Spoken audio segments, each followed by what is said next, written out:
Now, right now on YouTube, there's a couple of things that are going on over and over and over again. Among some of the patterns I've seen is that money has a lot to do with whether your content goes anywhere. I've known for years now that the tech videos with their more tech-savvy audience getting ad-blocked more. We could bring up the analytics if we really wanted to. I actually have some shortcuts to them. So I've talked about ad blockers for years because this, again, is something that YouTube... Where's my analytics? I think I had highlights, view pocket list. Where's my bookmarks? Ah, it's a little different in Firefox. Yeah, let's look at ad blocker ratios specifically. Let me load that up and put Firefox back on the screen.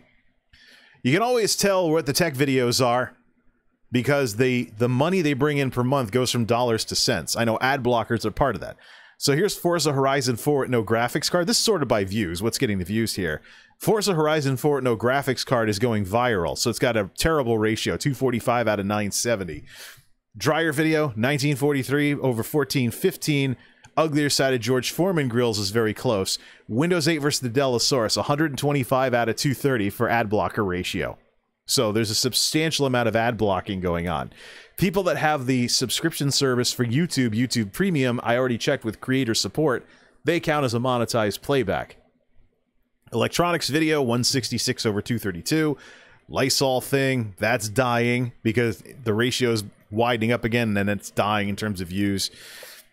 Logitech K120, perennial cheap rubber dome keyboard, 56 out of 175. You have all this ad blocking going on, and we wonder why we've gone from 1,000 views per month down to 100 views per month. So, and when you bring in revenue and the new RPM, revenue per mille, per 1,000 views, the most valuable content is never the tech videos. So, I've known for a long time that YouTube has a Scrooge component where the money influences whether your content goes anywhere or not. And so that's why my channel, besides anything going viral, is being dominated by videos about appliances right now. Sometimes very old videos about appliances.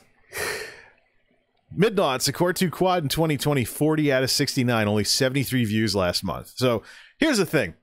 I don't expect people to obsessively watch my videos over and over again.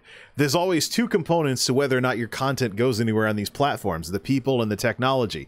This is an indictment of YouTube's technology not doing its job, letting me have a new audience if the other audience has already seen it, things along those lines. What are the algorithms passing around and what are they not passing around? They're passing around anything that makes YouTube more money. Oh, look at this. Segment from this show. 23 out of 49 for only 64 views. So, what are the algorithms passing around and what aren't they passing around? It's usually something to do with money.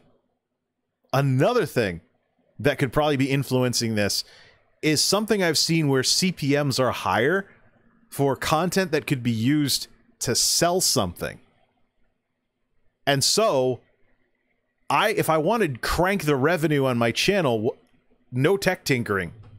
Because that's not really useful for selling things unless I'm actually doing shout outs for products and services that people can go buy. Maybe include an Amazon link or something to see if the algorithms pick that up.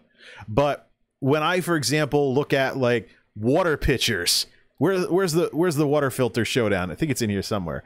It's been doing pretty well lately.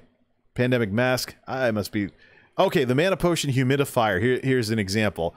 109.74 for another 80 views. This one has had some stuff going on lately, but anything that could be used to sell something is being prioritized in it has better CPMs. What I want to know is it being prioritized by the system on YouTube because it can get higher CPMs because it can be used to sell something? Is that in play right now? One of the things we're going to talk about, and I mentioned this on Twitter, twitter.com/MultimediaJay, is Tyongi, one of the Korean IRL streamers that I pay attention to, and I also Twitch Prime to this past month to help support her home stretch to Twitch partner. She actually made a YouTube video, and she didn't just make stream highlights. She actually made a real honest-to-goodness YouTube video. It was a paid product promo for a Samsung phone, but she made something specifically for YouTube, and it is crushing everything else on her channel, including videos with Ginny. So her stream highlight video, I talk about stream highlights, they're fundamentally limited because they have a quality ceiling, because they were originally live. You can't really do takes, or you can't edit, or you can't write a script. There's less potential in terms of production value because you're basing it on a live event. But now we have a situation where somebody makes evergreen content for an evergreen platform and it squashes everything else on the channel. So that's one of the situations I want to talk about later in the show. Main discussion today is about Shroud, but Tyongi deserves an honorable mention even though she's taking a break from streaming. But that's what's in play here. There's a money component to YouTube. I know that from the ad blocker ratios that I've been watching for a long time now. But now I'm wondering about any video that could be positioned to help sell something. If YouTube wants to promote stuff that could lead to people buying things, and maybe there's something going on there too. All of this, of course, is speculation, because it's a black box, basically, with YouTube these days. Sometimes I wonder if YouTube can even explain their own systems.